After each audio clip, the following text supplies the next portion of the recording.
गजा में इसराइली बमबारी से अमवात की तादाद 9,000 और जख्मियों की तादाद 32,000 से ऊपर चली गई है। साथ ही इसराइली फोर्सेस की सरहदी बाढ़ से गजा सिटी की तरफ मुसलसल पेशकदमी जारी है, जिसमें खुद उन्हें भी सख्त मज़ाहमत और जानी नुकसानात का सामना है। गुज़िश्ता 2 दिनों में हमास से आमने सामने लड़ाई में मरने वाले इसराइली फौजियों की तादाद 20 हो गई है। आज इसराइली फोर्सेस ने तस्दीक की है कि शुमाली गजा में ज़मीनी ऑपरेशन के दौरान उनका एक लेफ्टिनेंट कर्नल भी मारा गया है, जबकि कई फौजी जख्मी हुए हैं। खुद इसराइली हुक्काम ये तस्लीम भी कर रहे हैं कि यह जंग पेचीदा तरीन और मुश्किल तरीन है, जो बहुत तवील होने वाली है और इसमें इसराइल को भी भारी नुकसान पहुँचेगा।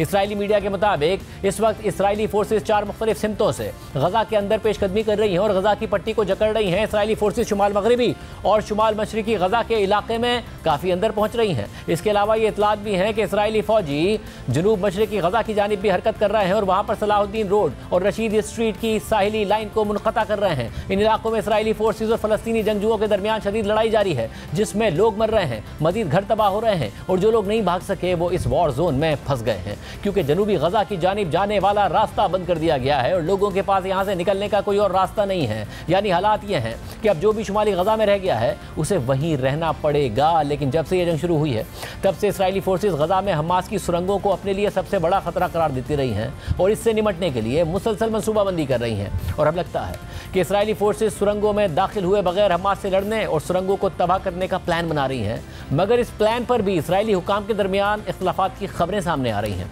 इसराइली मीडिया के मुताबिक गजा में ज़मीनी ऑपरेशन के दौरान जो इलाके इसराइली फोर्सेस के कंट्रोल में आ गए हैं, वहाँ पर आर्मी इंजीनियर्स हमास की सुरंगों को तबाह करने के लिए एक वसी ऑपरेशन कर रहे हैं। इस काम के लिए रोबोट्स और धमाका खेज डिवाइसेस को इस्तेमाल किया जा रहा है। एक सीनियर इसराइली फौजी अफसर के मुताबिक हमास शायद पहले तो हमें परेशान करने में कामयाब हो गई थी, क्योंकि वो सुरंगों के खारजी रास्ते से हम पर फायरिंग कर रहे थे, लेकिन जैसे ही हमने इन इलाकों का कंट्रोल हासिल किया है तो इसके बाद इंजीनियरिंग ऑपरेशन शुरू कर दिया गया है। हम इन सुरंगों को उन्हीं पर गिराने जा रहे हैं, फिर ये एक डेथ जोन बन जाएगा। इन्होंने बहुत बड़ी गलती कर दी है, क्योंकि वो एक ऐसी जगह पर रह रहे हैं जहाँ से वो भाग ही नहीं सकते हैं, वो अब इन सुरंगों में ही मर जाएंगे। इसके अलावा इसराइली दिफाई अफवाज के साबिक डिप्टी चीफ ऑफ स्टाफ और रिजर्व जनरल ने बयान दिया है कि किसी भी हालत में इसराइली फौजियों को हमास की सुरंगों के अंदर नहीं जाना चाहिए। आर्मी रेडियो को इंटरव्यू देते हुए उनका कहना था कि सुरंगों के अंदर दाखिल होना एक संगीन गलती होगी, जहां हमास के जंगजू छुपे हुए हैं और इंतजार कर रहे हैं। हमारी ये हिकमत अमली है कि सुरंगों को तलाश किया जाए और उनके दरवाजे सील कर दिए जाएं, या फिर वहां पर धुआं छोड़ दिया जाए जिससे दुश्मन को बाहर निकलना पड़े या उसे नुकसान पहुंच जाए। लेकिन अगर सुरंगों में जाकर लड़ाई की गई तो ऐसा मुमकिन नहीं है कि इसराइली फौजियों को नुकसान नहीं पहुंचे। आप सुरंगों के अंदर लड़ाई नहीं करते, बल्कि सुरंगों के खतरे का सामना करते हैं। इसराइल के रिजर्व जनरल का मजीद कहना था कि अगर हमास सुरंगों में ही रहती है तो यह उसके लिए डेथ ट्रैप बन जाएगा। दूसरी तरफ इसराइली मीडिया का दावा है कि इसराइली फौजियों ने अब तक गजा में 100 सुरंगों को तबाह कर दिया है, जिनमें वो सुरंगें शामिल नहीं हैं जो फ़िज़ाई बमबारी से तबाह हुई हैं। और इसराइली दिफाई अफवाज के चीफ का कहना है कि अभी तो इसराइली एयरफोर्स ने अपनी आधी ताकत भी इस्तेमाल नहीं की है। बहरहाल फ़िज़ाई बमबारी के साथ साथ गजा में इसराइली ज़मीनी फोर्सेस की हमास से लड़ाई भी जारी है। इसराइली फोर्सेस का कहना है कि उसने कल रात को भी दर्जनों जंगजुओं को मार दिया और मुतादिद ठिकानों को तबाह कर दिया, जबकि हमास का कहना है कि इसराइली फौजियों को गजा में सख्त जवाब दिया जा रहा है और भारी नुकसान पहुँचाया जा रहा है। हमास की अल-क़स्साम ब्रिगेड के बयान के मुताबिक शुमाल मगरबी गजा के इलाके में हमास के जंगजुओं ने कम अज़ कम 2 इसराइली टैंक्स और बुलडोजर्स को निशाना बनाया है। इसके अलावा अब से कुछ देर पहले लबनान से शुमाली इसराइल के एक शहर पर कई रॉकेट्स फायर किए गए हैं, जिससे कई इमारतों और गाड़ियों को नुकसान पहुंचा है और 2 लोग जख्मी भी हो गए हैं। लबनान से इस हमले की जिम्मेदारी भी हमास ने कबूल कर ली है। दूसरी जानिब इसराइली एयरफोर्स पिछले 3 दिन से पनाह गजीनों के कैंप्स को निशाना बना रही है। आज सुबह एक और कैंप पर फ़िज़ाई बमबारी की गई, जिसमें 15 अफराद शहीद हो गए हैं। साथ ही पिछले 3 दिन से जबालिया पनाह गजीन कैंप इसराइली फोर्सेस के निशाने पर है, जहां पिछले 3 दिन में 3 दफ़ा बमबारी की गई है और दर्जनों मिसाइल मारे गए हैं, जिसके नतीजे में 195 अफराद शहीद हो गए हैं और 120 लोग अब भी लापता हैं और मलबे तले दबे हुए हैं, जबकि 700 से ज़ायद लोग जख्मी हैं। जबालिया कैंप मलबे का ढेर बना हुआ है। अल जज़ीरा के मुताबिक अब भी इमदादी टीमें कैंप तक नहीं पहुँच पा रही हैं और लोग अपने हाथों से मलबा हटाकर लाशों और ज़ख्मियों को तलाश कर रहे हैं। ऐसे ही एक शख्स का कहना था कि मैं अपनी 2 बहनों और उनकी पूरी फैमिली को मलबे में तलाश कर रहा हूँ। हम बेबस हो गए हैं, क्योंकि हम कंक्रीट का इतना भारी मलबा नहीं उठा सकते और फिर अब तो बहुत देर हो चुकी है। अगर हम उन्हें तलाश कर भी लें तो अब तक तो वो मर गए होंगे।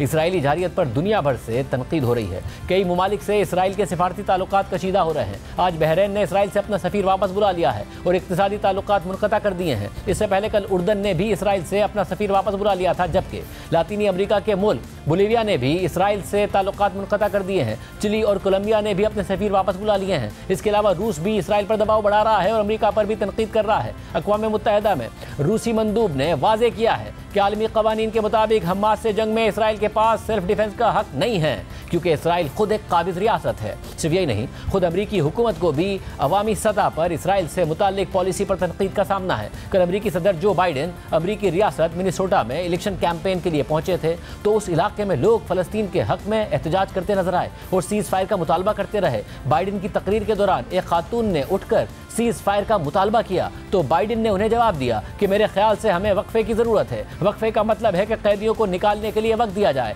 इस दौरान खातून को सिक्योरिटी अमले ने बाहर निकाल दिया। बाद में व्हाइट हाउस ने सदर के बयान की वजाहत करते हुए कहा कि सदर इंसानी इमदाद और 240 यरगमालियों की बाजियाबी से मुतालिक वक्फे की बात कर रहे थे, यानी अमरीकी सदर सीज़ फायर की बात नहीं कर रहे थे। गज़ा में फ़लस्तीनी जारियत पर आलमी तंजीमों के साथ साथ मारूफ आलमी शख्सियात भी आवाज़ उठा रही हैं। बैनुल-अक़वामी शोहरत याफ्ता हॉलीवुड अदाकारा और human rights activist Angelina Jolie ने अपने इंस्टाग्राम अकाउंट पर जबालिया पनाहगज़ीन कैंप की तबाहशुदा तस्वीर पोस्ट की है और लिखा है कि गज़ा पिछली 2 दहाइयों से खुली जेल बना हुआ है और अब तेज़ी से एक इज्तिमाई कब्रिस्तान बनता जा रहा है। मरने वालों में 40% बेगुनाह बच्चे हैं। ख़ानदान के ख़ानदान कत्ल किए जा रहे हैं और दुनिया तमाशा देख रही है। बहुत सी हुकूमतों की हिमायत के साथ बच्चों और ख़वातीन समेत लाखों फ़लस्तीनियों को इज्तिमाई सज़ा दी जा रही है और उनके साथ गैर इंसानी सलूक किया जा रहा है। इंसानी बुनियादों पर जंग बंदी का मुतालबा करने से इनकार करके और अक़वाम मुत्तहिदा की सलामती काउंसिल को दोनों फरीक़ों पर सीज़ फायर नाफिज करने से रोक कर आलमी रहनुमा खुद भी इन जराइम में मुलविस हो रहे हैं। दुनिया के दबाव के बावजूद इसराइल जंगबंदी के लिए तैयार नहीं है और अपनी जारियत मज़ीद बढ़ाता जा रहा है।